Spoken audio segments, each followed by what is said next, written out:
Alright, so this video here is how to go through and register for a national ACT test.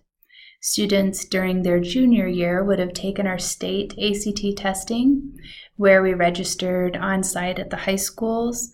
But in order for a student to take an ACT test that would be a national test, any of that registration would need to be on the ACT website. So this guide will walk you through how to create an account and how to register for a national ACT test. So in order to register for the test, we need to go to actstudent.org. And on this webpage, there's going to be lots of information for students who are taking the ACT. You can learn about upcoming test dates. The registration deadlines are important to pay attention to, where if you miss those initial deadlines, then you will have to pay for a late fee in order to register in time for the test date. And there is a point in time where that registration just completely stops, and your next available test would have to be the one that you would take. So this is important information on upcoming test dates. If you go into the View All Test Dates, it will give you a complete list of when all your options are in order to take the ACT test. And so here we have the list of the 2018-19 test dates, so the ones that are left still this summer.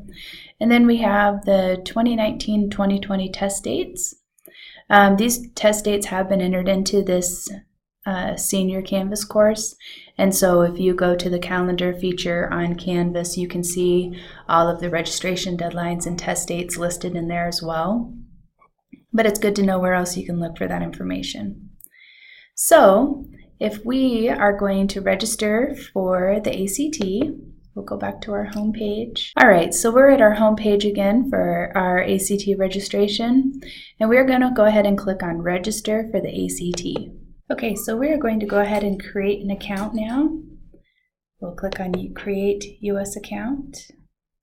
If you have taken the ACT as a junior already, then you're going to indicate yes on here.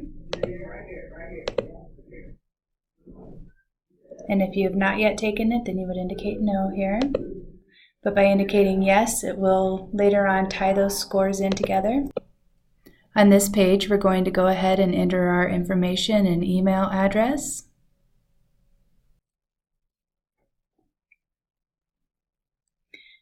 All right, so it's going to go ahead and ask for an ACT ID. And that, if you have taken it before, if you took it as a junior, on your score report that you received, then it is going to have a randomly assigned ACT ID. And so you would look that up on your score report. If you have trouble finding that information, we keep those score reports on file at the school, and we can always give you a copy of that and include it with so that you have it when you're registering for your account. All right, we come to this page where we are going to create our username and password. This is going to be one that is unique to you, something that you can remember, maybe something that you use commonly, and a password that you use commonly, or one that you make up for this. Just make sure that you write these down, because this will be important for you to come back and use this later on if you want to register again, or if you want to send your scores to a college once you've actually taken the test. And so I'm going to go ahead and create a user ID and a password to go into here. And then we're going to continue on to the next stage of this process. All right, then you come to this page where it says to sign up for parent reminders. This is an optional page. This would be if you wanted to include one of your parents and their email address in order for them to receive some information and reminders from ACT as well. If you don't want to include that information, you just go ahead and click continue to go on.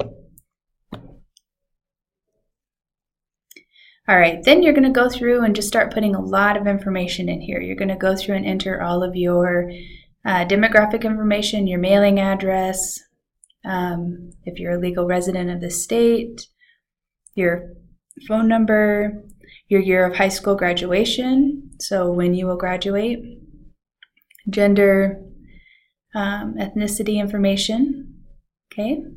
Okay, next you're going to go ahead and find your high school. Our high school code is 510205. Sometimes you might see high school code, sometimes you might see CEEB code. Both of those are going to be the same. They're 510205. So then we can hit confirm, and it's going to bring Southeast High School. We're going to go ahead and continue on from there. Okay, this page takes us to our registration page. Now we can also use this once we've actually taken the ACT and those scores are tied to our account. We can use this page to send our scores to any colleges or universities. You're going to indicate whether you are a student with a disability who needs accommodations. Those accommodations would need to be submitted for at a later date, and more paperwork would come through my office, and so you would make sure that you let me know that you needed to go through and do that. Okay, we can indicate whether we want to be part of the Educational Opportunity Service, where they send information from colleges, scholarship agencies, and other educational programs. You can opt into that or opt out. You're going to indicate your citizenship, which in most instances is going to be a U.S. citizen. And then you're going to indicate whether you're right or left-handed, which is important in determining what area that you sit in a testing center. Next, if you took the state test already, most of this information is already going to be completed for you because it's going to be pulled over from that first time that we went through and completed the demographics information. You just need to go through and double check. Anything that has an asterisk next to it would have to be completed. Otherwise, this information is just for research purposes, and so you can double check that it's correct and then continue on.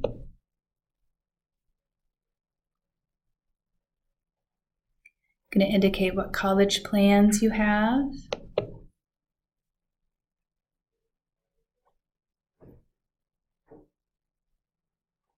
Interests at the college level.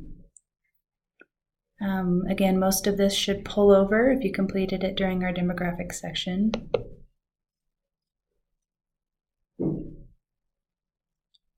Special interests.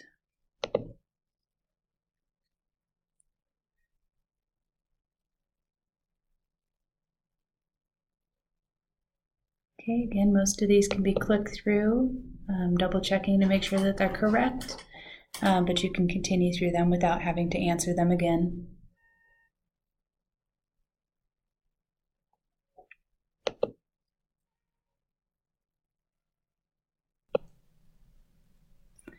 So next you're going to go through and you notice that there's some areas here that have an asterisk, and you want to make sure that you go in and answer these questions so that they're already populated before you try to move on, because those would be required questions for you to answer to move forward.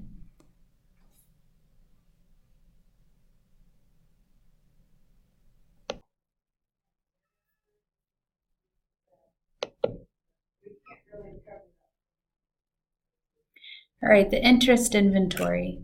You most likely took this when we did our state testing, and so you do not need to complete this section again unless you wanted to go through and do another chance to explore what your interests match to occupations. And so students can go through and do this if you want, but if not, you scroll to the bottom here and click continue. It gives us a little warning that says that, we didn't get enough to calculate results, but that's okay if you're satisfied with your information. Okay, we're going to select that we're going to test in the United States. Okay, you're registering yourself.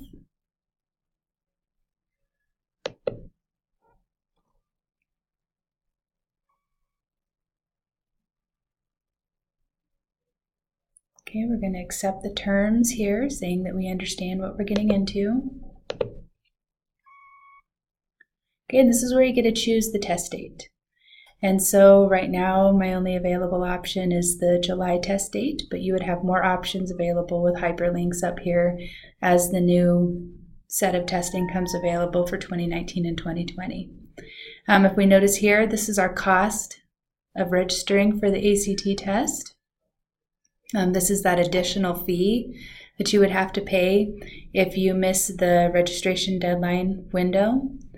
Once you've taken the writing assessment as a junior, there's really no need to take the ACT with writing, and so it's perfectly fine to select the ACT no writing option. All of these test prep bits of information would be things that you could add on if you choose to, but none of these are required for you to register. Okay, here it talks about our photo upload requirements. They require you to give a head and shoulders photo in order for the person who is the proctor at the test site, for them to match that to your driver's license when you go to take your test. It is required that you take a photo ID with you. It could be our school photo IDs or a driver's license or official ID card. It can't just be a random photo, but that is required, and I've had students turned away at the test site who forgot to bring their wallet and did not have a picture ID. And so this is a super important step, that you have a photo here, and then you bring your photo ID at the day of testing. One of the easy things, and I think, does it talk about it here? There is an app on your smartphone that you can download, an ACT photo app that makes it really quick and easy. You log into this account that you've created, and then you just upload a photo that you've taken on your camera. But again, it does need to be a head and shoulder shot only.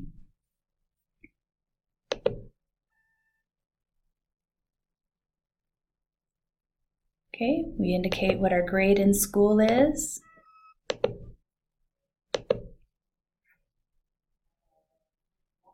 Okay, there's a scholarship giveaway option.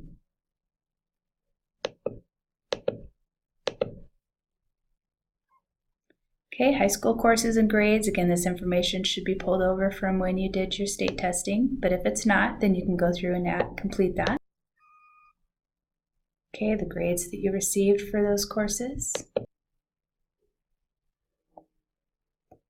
All right, we're at the section where you can choose your colleges that you would like for your score reports sent to. This part is free when you actually register for the test, and again, it would cost you at a later date to send these to other colleges. So in order to find these, we go into Add a Choice.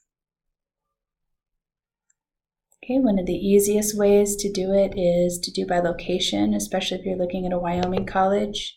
You can go down and select Wyoming, hit List, and because we're a small state with small schools, we don't have very many, so it's pretty easy to find which college we would like to send it to. Now, if we wanted to send it to more than one, then we go ahead and add another choice. Okay, and let's say we were looking at someplace outside of Wyoming. So then we're going to go ahead, and if we know the state that it's in, we can do it that way. If we just know the town, then we can search for it this way. Okay, and that's going to give us all of the options that we have there. And then we select the one that meets our needs. Okay, and you can add up to 6 colleges. The first 4 choices are included in the basic fee. If you do additional 2 or 1 or 2 on top of that, then there will be a fee added on to the end when you pay for the testing. Okay, you're going to indicate your plans for the future.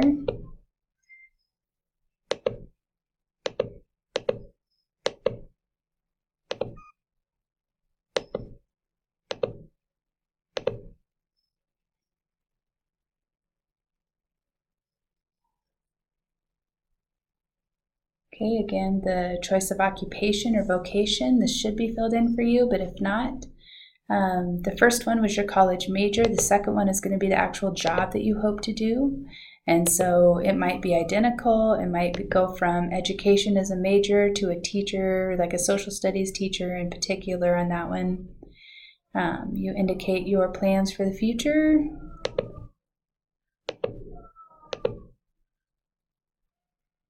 Okay, this is where we're going to select our test center. Eastern Wyoming College offers a few test dates. typically only the October and the April test dates. So you might be able to take it there during those times. In order to search to see if EWC offers it, you might go to the zip code, which would be 82240, and it's going to list whether they're available. And here it says the EWC is not offering the July test date, so we're going to do a different search.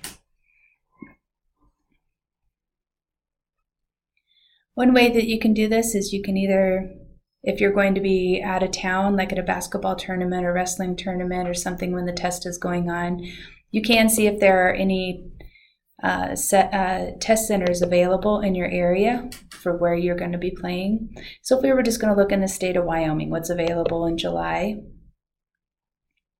it's going to tell me that the test is available at East and at Thunder Basin High School. And so you could select one of those if you wanted to.